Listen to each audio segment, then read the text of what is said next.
Grace Vernon and I look after our global trends team at Boots and No7 Beauty Company. And today I'm joined by Jenna, Alice and Beth discussing how the sharing of beauty knowledge is beginning to take place amongst all generations. We're seeing a real shifting dynamic in how people are identifying and discovering beauty products. Alongside people passing down their beauty knowledge along generations, Generation Z in particular are incredibly savvy when it comes to ingredients, trends and application techniques. They're constantly sharing their discoveries online and older generations are taking note. We're seeing a real blurring of the lines between traditional beauty wisdom and innovative approaches of younger consumers. So let's get started. So can you tell us a bit about yourselves and your role at Boots to begin with? Hello, I'm Jenna Ward and I'm Head of Gift Transformation and Strategic Brand Partnerships at Boots. Hi, I'm Alice and I'm Director of Prestige Beauty and Cosmetics. And I'm Beth and I'm Head of Prestige Beauty and Hair Care. Fab, well, let's get started. So Jenna, let's start with you. How are we seeing that different generations are absorbing and using beauty knowledge? I think we've seen a real shift actually with all generations consuming loads of information from social media, so particularly TikTok. We see hashtags like makeup for over 40s really trending, and I think where traditionally we would have said actually it's younger people absorbing information from online and slightly older generations would be using more traditional forms of media like magazines, we're seeing everyone starting to mix up their information and how they absorb it, and actually social media is open to all ages and everyone's being inspired and educated by it. And we actually saw that recently, didn't we, with Tear, with a lot of articles recently saying how it's great for midlife skin. Yeah, absolutely. And I think the great thing about online content is you can see before and afters, you can see a real transformation of how things are working. And I think there's no boundaries for anyone. So whatever your gender, sexuality, everyone's invited into an online community. So where in some traditional magazines they might be targeted at a certain demographic, we don't see that as much online. Yeah, it's more about kind of expression, isn't it, and using products that are right for you and your skin. And building that community where people can ask questions and people can upskill and educate. Fab, thank you. And then Alice, so that was great around kind of how we're seeing it across all generations, but we know that the generation that's really kind of driving this is definitely Gen Z, isn't it? So yeah, definitely. What are the changes that we've seen particularly in that generation? They're definitely far more knowledgeable now. They're coming into our stores and they know about ingredients, they know about formats, they know what brands and products they want. So we're having to adapt our learning with our beauty specialists to make sure that they're there to have the right conversation.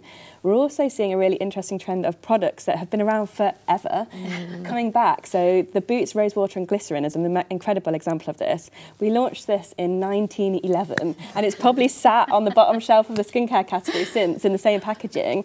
And last year it was up double-digit growth because the younger generation wanted that ingredient and they found it in that product and it just went viral. It's amazing. Yeah. We saw a really similar thing with Clinique as well, didn't we? Yeah. So there was this lipstick that they launched back in 1971 called Black Honey, and it went viral again a couple of years ago, and it actually introduced a whole host of new younger customers into the brand. Yeah. But the technology was quite, I think, pioneering for the time. It was a pH adaptive lip tint, which is something that we're seeing come through in NPD even now, but yeah, they were ahead of the game. People would have thought that was a new product. And exactly. It's just Gen Z found it and brought it back. Yeah. I think that just shows like the importance of social and going viral or sharing knowledge, is that it's not necessarily all about new. It's also, you know, showcasing products or ingredients or things that we have that lean into that trend, isn't it? Are there any other examples you can think of kind of products or ingredients or anything that we've seen that have kind of resurged? I think some brands like Estee Lauder and Clarins are really good at not launching a new product but talking about it in a different way. So Double Serum or A&R,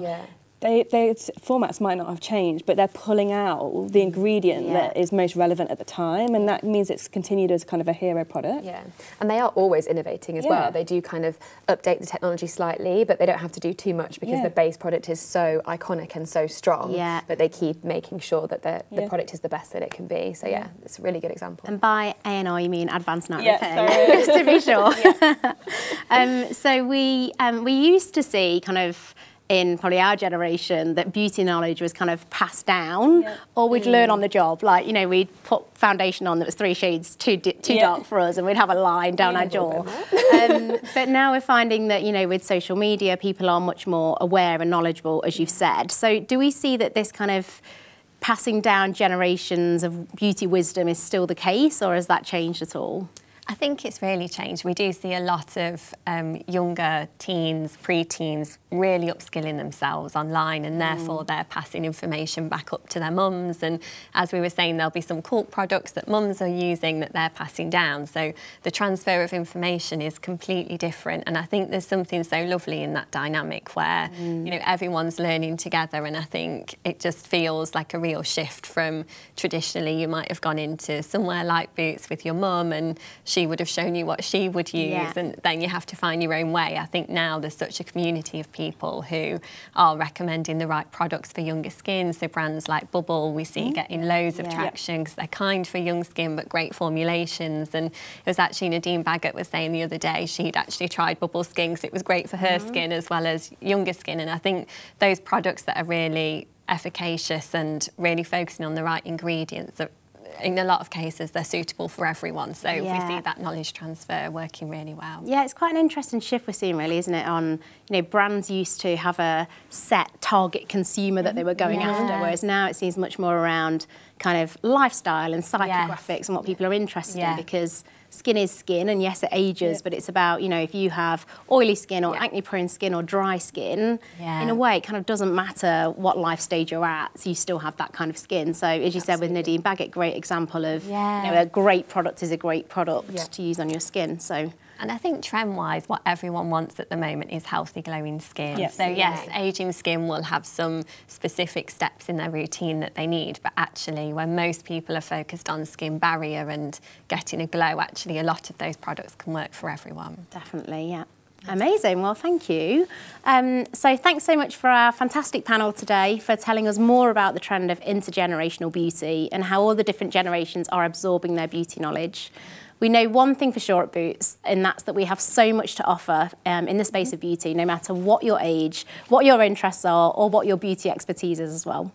So thank you for watching. We have even more trends to discover. So head over to the beauty playlist over on our Boots YouTube channel, and don't forget to hit like and subscribe.